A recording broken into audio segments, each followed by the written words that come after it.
Going back to Philly, so exciting. Good afternoon.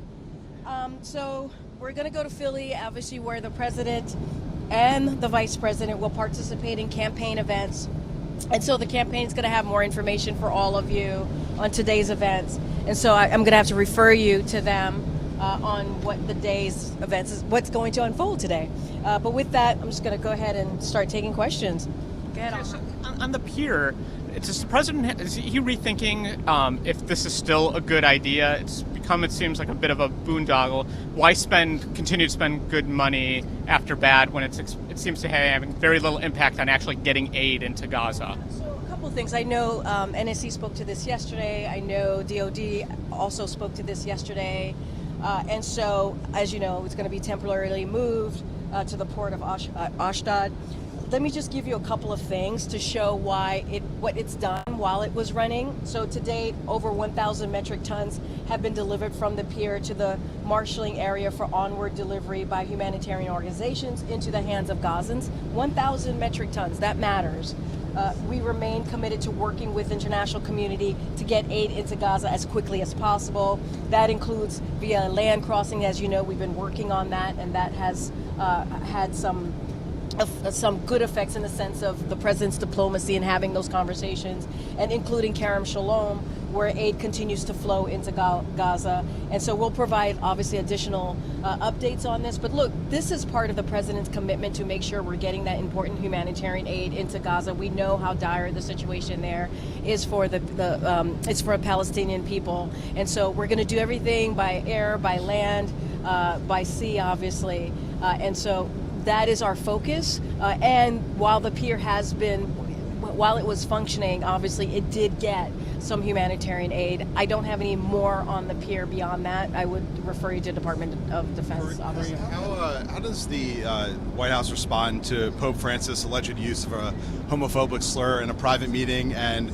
how does that affect his relationship with President Biden? So look, I mean, I'll say this, which is, you know, I can speak for the president.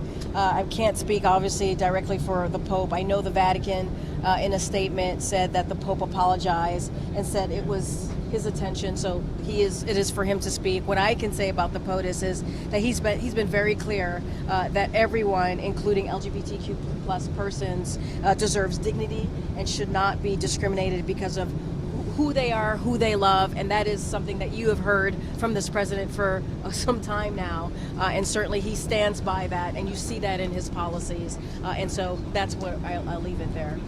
How much attention is the president paying to the Trump trial as they begin deliberations? I have to be pretty honest with you. I've not talked to the president about that. This is going to be an important day. Obviously, the campaign is going to have more to share. The president, and I said this yesterday a couple times when I was asked this question in various ways, that the president's focused on the American people, delivering for the American people. You'll hear him talk about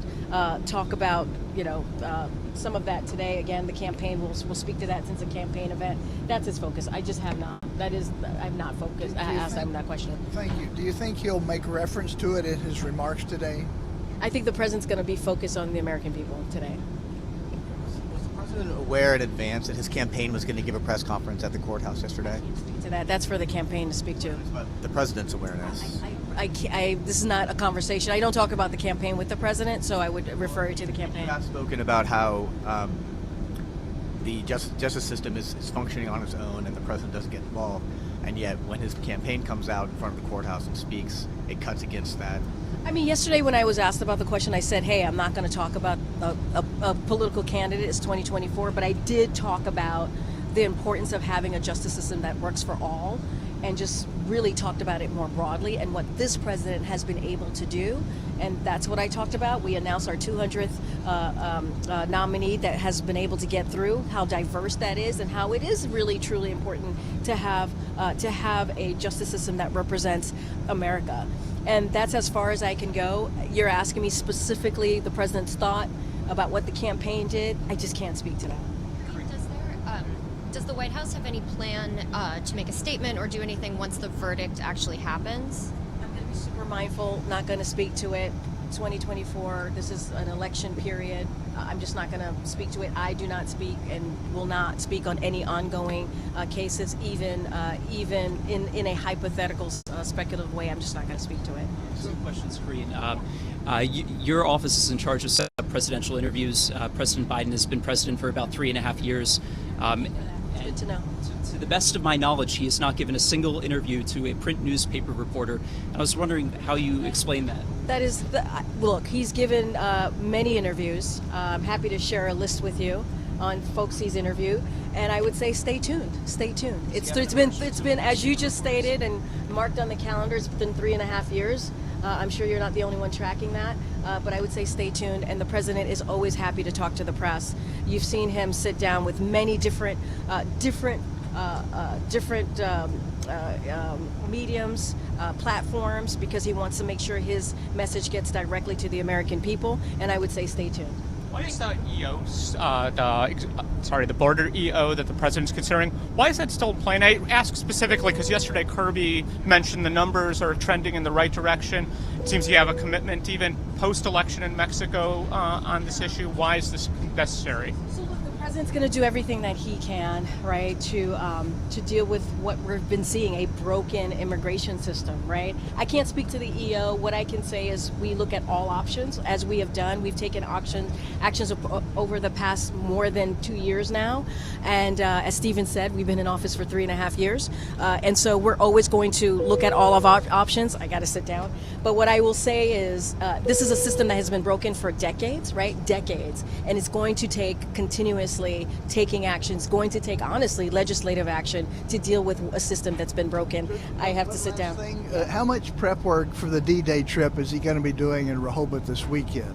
Look, D-Day is going to be an important moment. Obviously, the president is going to France to commemorate, I gotta go. I don't have anything to share on his particular schedule of what that's going to look like, but obviously he's going to meet with his senior staff. He's going to meet with NSC.